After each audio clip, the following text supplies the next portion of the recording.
వెల్దుర్తి మండల కేంద్రానికి మంజూరైన తెలంగాణ పబ్లిక్ స్కూల్ ను ఇతర ప్రాంతానికి తరలిస్తున్నారనే సమాచారంతో అన్ని రాజకీయ పార్టీల నాయకులు, గ్రామ యువకులు, గ్రామస్తులు ఏకమే ఆందోళన చేపట్టారు.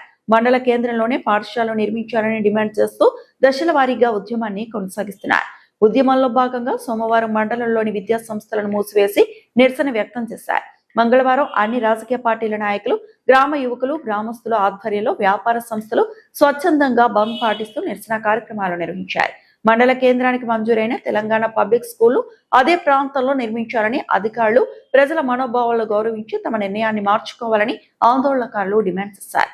మండల కేంద్రానికి కేటాయించిన పాఠశాలలు ఎట్టి పరిస్థితుల్లోనూ ఇతర ప్రాంతానికి తరలించకుండా చర్యలు తీసుకోవాలని అన్ని రాజకీయ పార్టీల నాయకులు స్పష్టం చేశారు. అధికారులు వెంటనే స్పందించి మండల కేంద్రంలోనే తెలంగాణ పబ్లిక్ స్కూల్ నిర్మాణ పనులు ప్రారంభించాలని, లేని పక్షంలో ఉద్యమాన్ని మరింత ఉధృతం చేస్తామని అన్ని రాజకీయ పార్టీల నాయకులు, గ్రామ యువకులు, గ్రామస్తులు హెచ్చరించారు.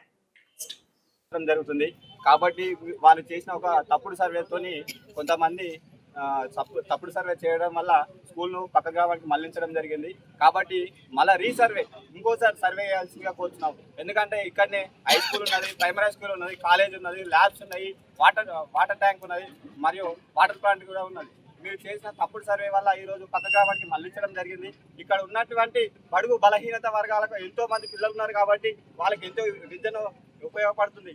ఇక్కడ చదివించేంత స్తోమత కూడా లేని కొంతమంది లేబర్ కూలీలు కానీ రైతు కూలీలు కానీ ఎంతో మంది ఉన్నారు. కాబట్టి మాకు ఖచ్చితంగా తక్షణమే మేము ఎటువంటి పోరాటానికి సిద్ధంగా ఉన్నాము. కాబట్టి తెలంగాణ ఉద్యమానికి ఎట్లయితే పాటుపడ్డామో అదే తెలంగాణ మళ్ళీంకోసారి ఉధృతంగా దారి తీస్తుందని మేము ఈ మీడియా ముఖంగా చెప్తున్నాము. ఇక్కడ మాకు సహకరించిన వర్తక సంఘాలు, వివిధ నాయకులు అందరూ మాకు సహకరించినందుకు ధన్యవాదాలు తెలియజేస్తున్నాము. వెల్దుర్తి మండలానికి శాంక్షన్ అయిన మండల స్కూల్ వేరే గ్రామానికి తరలిస్తుంది కాబట్టి ప్రతి స్కూల్లో అన్ని వసతులుగా వెల్దుర్తి పట్టణంలోనే ఏర్పాటు చేసి మాకు న్యాయం చేయాలని కోరుకుంటున్నాం.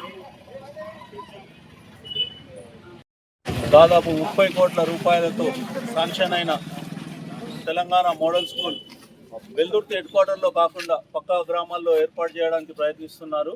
ఆ ప్రయత్నాన్ని విరమించుకొని ప్రభుత్వం అన్ని రవాణా సౌకర్యాలున్న వెల్దుర్తి హెడ్ క్వార్టర్లో స్కూల్ను ఏర్పాటు చేసి విద్యార్థుల భవిష్యత్తును కాపాడాలని వెల్దుర్తి మండల జేఏసీ తరఫున డిమాండ్ చేస్తున్నాం.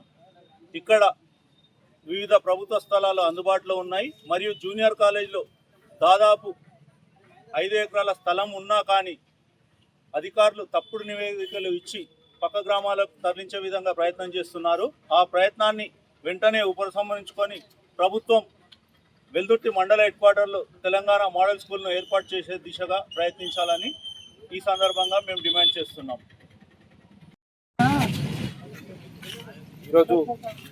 ఈరోజు మా వెల్దుర్తి గ్రామంలో వర్తక సంఘం నుండి వాళ్ళంతా కూడా మన వెల్దుర్తికి వచ్చినటువంటి మోడల్ స్కూల్ను వేరే విలేజ్కి తరలించడం జరుగుతుంది. కాబట్టి మేము కూడా మా పిల్లలు కూడా చదువుకోవాలంటే చాలా ఇబ్బందికరంగా ఉంటుంది. కాబట్టి మేము కూడా ఆ స్కూల్ మన వెల్దుర్తికి రావాలని అందుకోసం మేము స్వచ్ఛందంగా పనిచేస్తున్నామని చెప్పేసి వర్తక సంఘం వాళ్ళంతా కూడా ఈరోజు షాపులు బంద్ చేయడం జరిగింది. మా వెల్దుర్తిలో 22 రూమ్లు ఉన్నాయి స్కూల్లో. తప్పుడు నివేదిక వాళ్ళు డ్రోన్ కెమెరా ద్వారా నివేదిక తీసుకుపోయి అక్కడ వసతులు లేవని చెప్పేసి కుటుంబంలో వసతులు ఉన్నాయని చెప్పేసి వాళ్ళు సుప్రీంకు శాంక్షన్ చేయాలని చూస్తున్నారు. మా దగ్గర ఓన్లీ స్కూల్ గ్రౌండ్లోనే 5 ఎకరాల చిల్లర స్కూల్ గ్రౌండ్ ఉంది. అందులో 22 రూమ్లు ఉన్నాయి. అన్ని వసతులకు చేసుకోవడానికి కూడా వీలుంది. కాలేజ్ కాకుండా అక్కడ కస్తూర్బా ఉంది, కాలేజ్ ఉంది. అది ఆ ప్లేస్ కాకుండా ఓన్లీ మా జెడ్పీఎస్సీ స్కూల్నే 22 గదులున్నాయి. కాబట్టి ఈ 22 గదులకు ఇక్కడ శాంక్షన్ చేసుకుని మా వెల్దుర్తి డెవలప్మెంట్కు సహకరించాలని చెప్పేసి మేము కోరుతున్నాం. మరిన్ని అప్డేట్స్ కోసం మా ఛానల్ని సబ్స్క్రైబ్ చేయండి.